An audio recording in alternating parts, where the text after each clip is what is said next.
Hey, what's going on, everybody? This is MichaelQLau, and I'm here with another episode of the ABEL show, where it stands for Always Be Executing and Learning.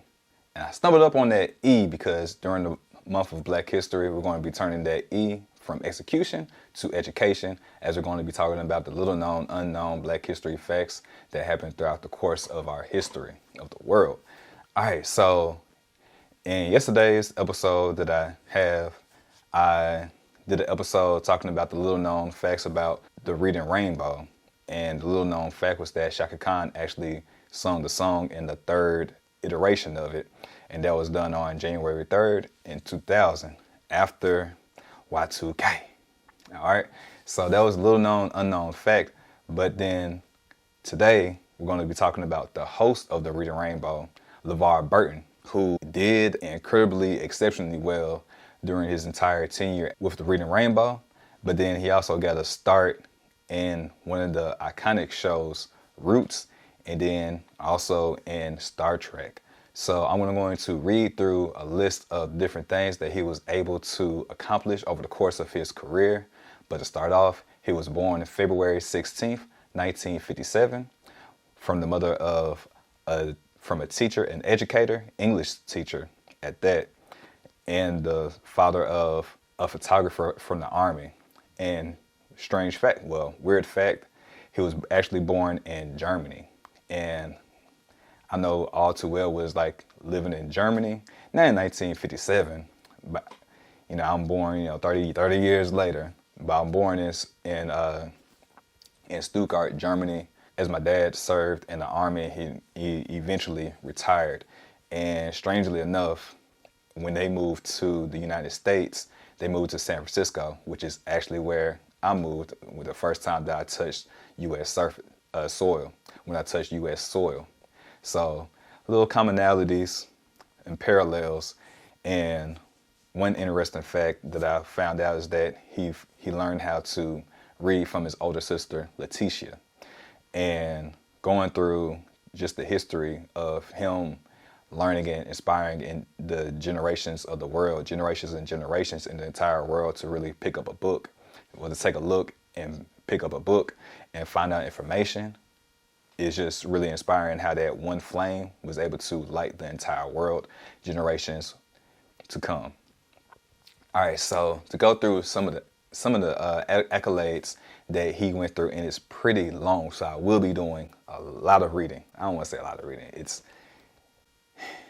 a lot of reading. So to go through his career, he was a legendary actor, director, producer, and author with an unprecedented entertainment legacy. Is a triple crown of iconic roles to his name.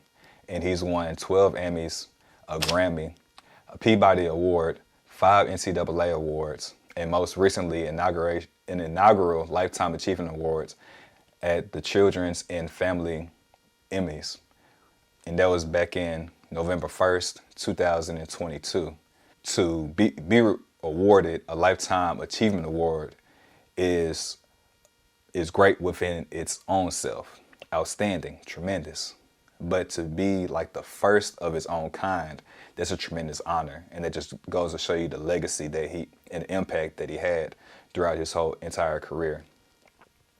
So he was on the cover of Time magazine at the age of just 19 when he made his acting debut, starring in the revolutionary television series Roots, which smashed pretty much every viewing record there was when it first aired in 1977.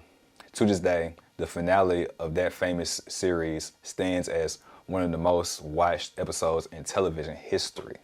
From there, he's been 26 years as the host and producer of one of the most important and long-running shows on PBS history, The Reading Rainbow. Over the show's historic run, only behind Sesame Street and the show his early mentor, Fred Rogers, hosted, which is Mr. Rogers' Neighborhood. They won 26 Emmys in all, which LeVar called his real job, as he educated entire generations of kids to learn to read. Despite all of this success, he's probably most notably known for his role for the lead chief engineer, lieutenant commander. So Despite his early success in Roots and also in the early despite his early success in Roots and the television series The Reading Rainbow, which he did over the summertime, he was cast as a blind chief engineer Lieutenant Commander Geordi LaForge on the mega hit Star Trek The Next Generation. And although that he was a cast member of the show, he was also credited for being a director for the most Star Trek episodes as a cast member. Now, being a director didn't come easy, as they had to go to the Star Trek University School. And this was done because they had the executive director, Rick Berman, heading everything that they needed to do. On their days off, they needed to be able to be fully immersed in the storytelling process that goes on with the television shows. So they had to do a complete and comprehensive education on all aspects of storytelling in film, and attend production meetings, spotting sessions, scoring sessions, and spend time with every editor in rotation to become more fluent in visual storytelling. Are you tired of being tired, of not having enough energy to last you throughout the day? Are you wanted at work, too drained to go to the gym, or too sluggish to play with your kids, and too tired to hang out with your friends and your family? Don't worry, you're not the only one. In fact, 1 in 3 Americans struggle with having enough energy to last throughout the day. But there's good news, because you can change all that by focusing on your gut health. Did you know that your gut has good and bad microbiomes that grow inside of it? And the more that you feed the good, the healthier and livelier that you feel. When you feed the bad ones over time, you start to feel bad, then sad, and it turns into a fad that you feel like you can't escape. And it becomes your personality, aka your personal reality, and you feel like you cannot escape it, and you accept life as it is, and that it won't change. But that's where you're wrong. You just have to be able to shift your focus. See, most people fall into the trap of the SAD diet, or the standard American diet, which focuses on fast food, which is cheap and high in calories, rather than nature's fast food, which are fruits, vegetables, grains, nuts, and legumes that help nourish your body so that you can flourish. It's also no mistake that 90% of Americans do not eat enough fruits and vegetables according to the daily recommendations, and that's only 5 servings a day. What if I told you you can have the equivalent of 6 superfood salads all in one that's all natural, organic, whole foods? Yes, natural, organic, whole foods. And you can make and consume it in under a minute, and it only costs $4 a day. So there's no excuse that you need to shop, chop, and cook your foods because it's delivered at your front door. If this sounds good to you, check the description down below and schedule a 15-minute complimentary call so you can see how this can be able to fit into your lifestyle. So you can change your personal reality and increase your energy, mood, digestion, sleep, and skin, all by focusing on your gut health, which is the cause to all your symptoms. Don't believe me? Just Google gut health blank and you'll find plenty of research articles that find a connection. Back to the video. During his career, he not only directed the most Star Trek episodes as a cast member, but he also went on to direct TV. He also went to direct TV shows like Charm and NCIS New Orleans, which is actually one of my favorite ones that they did. After The Reading Rainbow went off the air in 2006, he and his business partner, Mark Wolf, acquired global rights to the brand and formed RR Kids, or Reading Rainbow Kids, and they were able to create a new media company for children. The Reading Rainbow was reimagined on an all-new application for the iPad in 2012 and was an immediate success, becoming the #1 educational application within 36 hours. So this just shows you the ingenuity that he had to go from educating on the screen from a television to going on screen with digital content that kids are more apt with. Although it had major success, in 2017, Burton was sued by the public broadcasting company WNED-TV for alleged copyright infringement for use of the Reading Rainbow brand and marketing the new iPad app and other online media. So later, RR Kids later became LeVar Burton Kids, and the iPad app became Skyberry. So this just goes to show you that from the beginning to the end, he was always a storyteller, and he was always wanting to be able to ignite the fire that's within the world and that's within people. And that's exactly why if you go to LeVar Burton's website, you'll see in quotations, it will say, "I've dedicated my life to the power of storytelling. Whether I'm acting, directing, writing, or podcasting, I believe that sharing stories is what I was born to do. That storytelling is what brings us all together." And if you notice, that was the first time that I mentioned podcasting. So he actually has a #1 podcasting on iTunes, and it's LeVar Burton Reads. And one of the things that he mentioned is that the power of storytelling is to be able to tell a story and put it in the imagination, so then it allows people to bring the story and bring it to life. He was a guest on Tom Palau's podcast, where he stated that the two most powerful combination of words is what if. And with the word what if, you're able to create from there. And this is where the merger of the sci-fi and reading combine, to where you're able to create the world that you would like to have. And in the same interview, he stated that humans are manifestation machines. We create consciously or unconsciously. We create the world we imagine. I feel that that's very, very powerful, because everything that we have on the outside was created from the imagination that's within us. He also stated that the key to manifesting what you want consciously, you have to be able to have self-discovery, and that's by being willing to engage in rigorous process of self-examination that leads to self-discovery. And that's how you make conscious manifestations of your life rather than unconscious manifestations.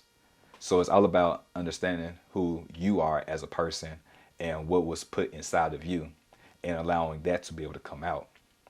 And I think that this is one of the key things that he tapped into himself earlier on, especially growing up. He was a product of a single mother household, and he was a latchkey kid. And if you don't know what a latchkey kid is, that's basically where the kids are out to watch for themselves, because the parents are out working, odd hours, and they're not able to, watch the kids. So they have to put the latch on the door to make sure people stay out. So the form of babysitting back then was, don't open the door for anybody.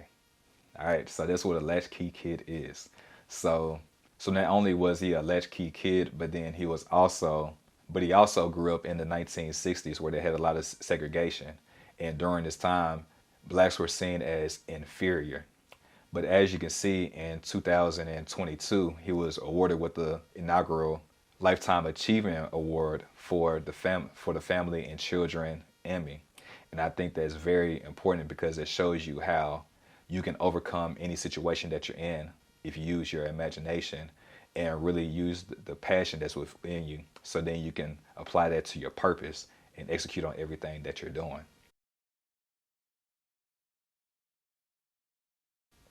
All right, so I hope you enjoyed the story about LeVar Burton, and definitely please do your own research about LeVar Burton and watch some episodes of The Reading Rainbow to see how truly inspiring that he was. And one of the things that he said, that when he was the host of The Reading Rainbow, he would imagine talking to his son, and that's how he was able to create that connection that he has with everybody that was watching the show, and is a part of, not only, one generation, but generations of parents, their children. He's become a part of the American fabric as a result. And it's all because he wanted to be able to connect with people and inspire them to imagine bigger than what they see.